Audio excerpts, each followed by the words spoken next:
अच्छा dear students, Laplace transform lecture series में आज हम इनवर्स लेप्लास ट्रांसफॉर्म फाइंड कर देंगे इसी फंक्शन का। ठीक है, हमें फंक्शन गिवन है s-2 divide by s square minus two. तो असल में इसी फंक्शन का लेप्लास ट्रांसफॉर्म जो है आ चुका है, जिसको हम डिनोट करते हैं एफ ऑफ एस से। एफ ऑफ एस है s-2 divide by s square minus two. ठीक है, और ये जो s-2 divide by s square minus two है, इसको मैं इस तरह भी लिख सकता हूँ कि Laplace transform of F of S मैं अलग अलग लिख सकता हूँ s divide by s square minus two divide by s square minus two. ठीक है, मैंने अलग अलग लिख दिया। अब मैं क्या कर दूंगा, बोथ साइड जो है इनवर्स लेप्लास ट्रांसफॉर्म लूँगा। तो इनवर्स लेप्लास ट्रांसफॉर्म को मैं डिनोट करता हूँ इससे L power minus one F of S. ठीक है, और यहाँ भी मैं लिख दूंगा एल पावर माइनस वन। ठीक है, और ये आ जाएगा S divide by s square minus two divide by s square minus two. ये चुका है। ये जो इनवर्स लेप्लास ट्रांसफॉर्म है, ये मैं हर एक फंक्शन के साथ अलग अलग ले सकता हूँ। इस फंक्शन के साथ अलग इनवर्स लेप्लास ट्रांसफॉर्म लिखो, S divide by s square minus two, और इस दूसरे फंक्शन के साथ अलग इनवर्स लेप्लास ट्रांसफॉर्म लिखो। ठीक है, दोनों के साथ अलग इनवर्स लेप्लास ट्रांसफॉर्म लगा दिया। अब यहाँ पे देखो, ये जो टू है, इसको मैं इस तरह लिख सकता हूँ, Laplace transform inverse Laplace transform of s square minus under root two whole square. S square minus under root two whole square में लिख सकता हूँ, क्योंकि इससे वापस टू आ जाएगा। और ये जो टू है, अपर टू को मैं इस तरह लिख सकता हूँ कि inverse Laplace transform of under root two multiplied by under root two s square minus under root two whole square. ठीक है, अब मैं आपको ये रीज़न भी बता दूंगा कि मैंने इसको इस तरह क्यों लिखा है। तो इस अंडर रूट टू को जो है, एक अंडर रूट टू को बाहर निकालो, तो कहने का मतलब ये है, ये आ जाएगा inverse Laplace transform of s square minus under root two whole square and inverse Laplace transform of under root two को बाहर निकालो, under root two divide by s square minus under root two whole square आ जाएगा। ठीक है, अब अगर आपको याद हो तो प्रीवियस लेक्चर में हमने फाइंड किया था कि Laplace transform of sine hyperbolic a t, Laplace transform of sine hyperbolic a t, ये किसकी इक्वल है? ये इक्वल है a divide by s square minus a square का, a divide by a square minus a square का। और Laplace transform of cos hyperbolic a t, Laplace transform of cos hyperbolic a t है हमारे पास s divide by s whole square minus under root two whole square. ठीक है, ये inverse Laplace transform है किसका? खास हाइपरबॉलिक ए टी का Laplace transform ये है, यहाँ पे सॉरी ए स्क्वायर है। ठीक है, तो यहाँ पे एक की जगह आ चुका है अंडर रूट टू, एक की जगह क्या आ चुका है? अंडर रूट टू आ चुका है। तो ये पहला वाला जो है, इसका इनवर्स लेप्लास ट्रांसफॉर्म जो है, ये cos hyperbolic under root two की इक्वल है। मतलब इसकी जगह inverse Laplace transform of sine divide by a square minus under root two, इसका इनवर्स लेप्लास ट्रांसफॉर्म क्या है? इसका इनवर्स लेप्लास ट्रांसफॉर्म है खास हाइपरबॉलिक √2t माइनस √2 अपनी जगह पे लिख दिया, और इसका इनवर्स लेप्लास ट्रांसफॉर्म है साइन हाइपरबॉलिक √2t। तो ये असल में ओरिजिनल फंक्शन है। इस फंक्शन का अगर मैं लेप्लास ट्रांसफॉर्म लूँगा तो इसका लेप्लास ट्रांसफॉर्म ये आ जाएगा, S divide by a square -2 आ जाएगा। तो ओरिजिनल फंक्शन क्या चुका है, खास hyperbolic √2t √2 sign hyperbolic √2t। तो यही हमारा इसका क्या हुआ, फाइनल आंसर आ चुका है। ये लेप्लास ट्रांसफॉर्म फाइंड कर देंगे इसी फंक्शन का। तो इसका जो लेप्लास ट्रांसफॉर्म है वो हम इस तरह लिखते हैं, f of s is equal to 3s + 1 divide by s square -6s + 18।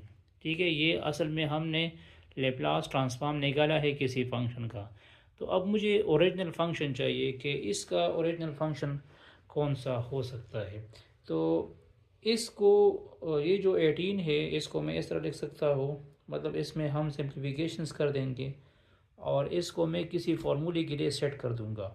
तो ये आ जाएगा F of s 3s + 1 divide by s square -6s + 9 और +9।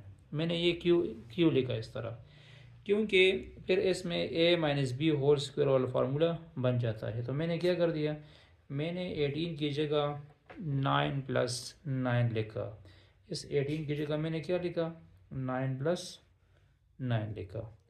अब इसमें ये जो s स्क्वायर है -6s है और +9 है, इसको मैं इस तरह लिख सकता हूँ, इसको मैं लिख सकता हूँ f of s 3s + 1 divide by s whole square -2 × s × 3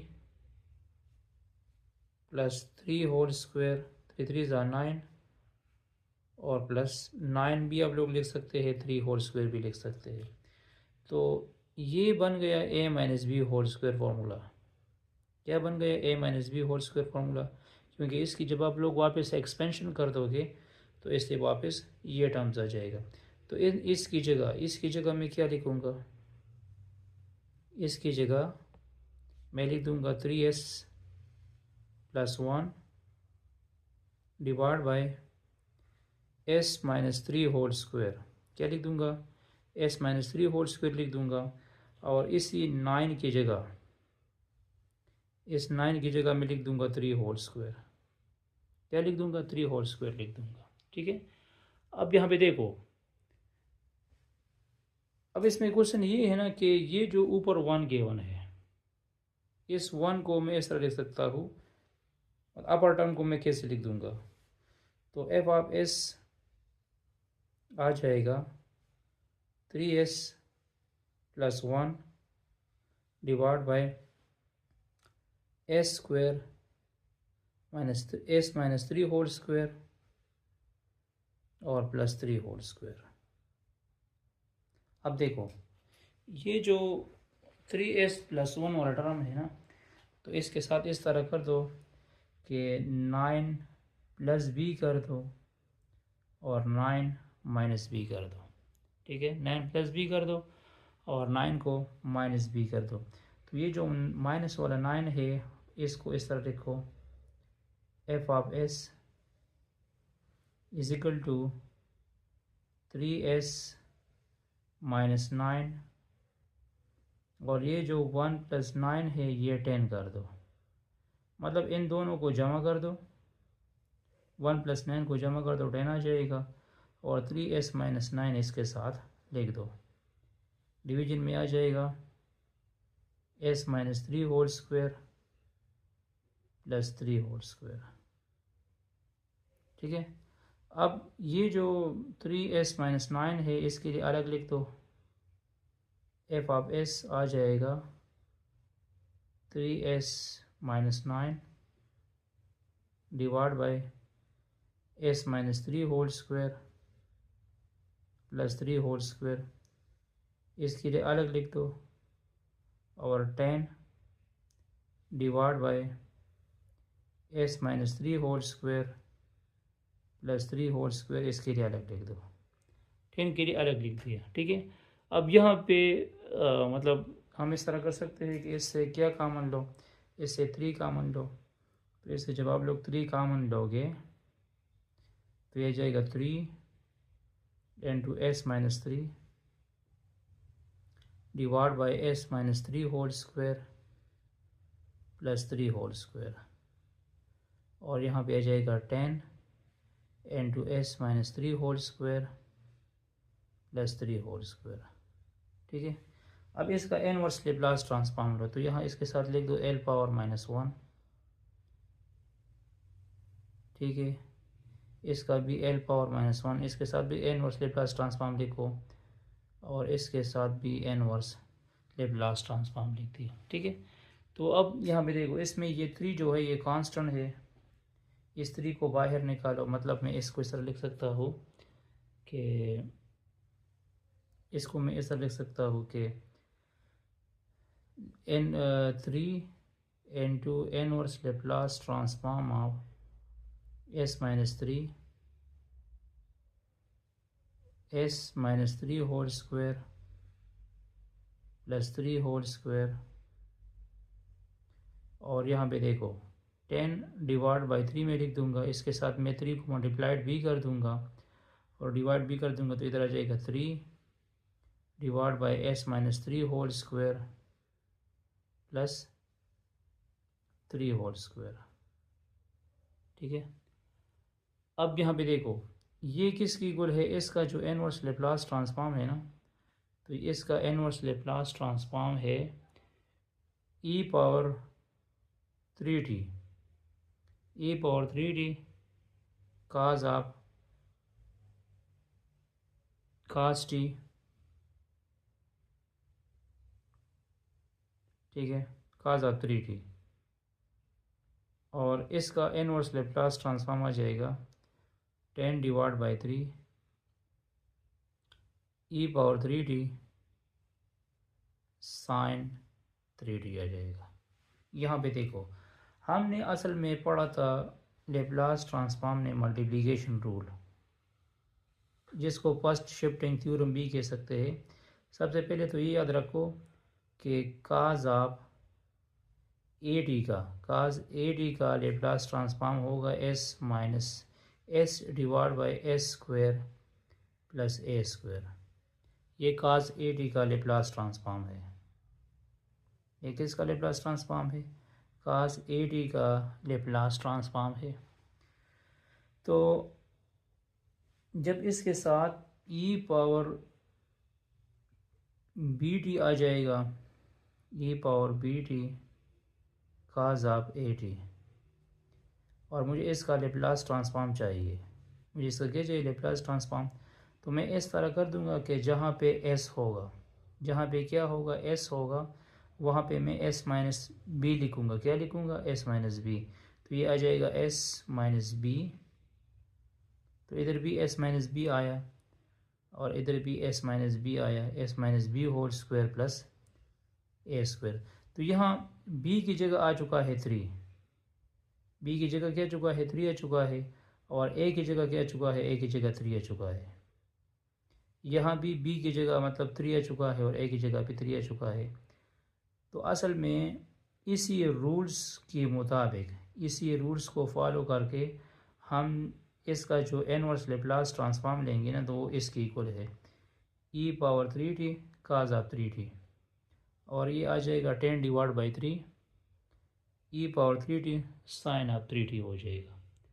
तो ये असल में ओरिजिनल फंक्शन है। अगर मैं इसी फंक्शन का लेप्लास ट्रांसफॉर्म लूँगा ना, तो इसी ओरिजिनल फंक्शन का लेप्लास ट्रांसफॉर्म फिर यही आएगा, ठीक है।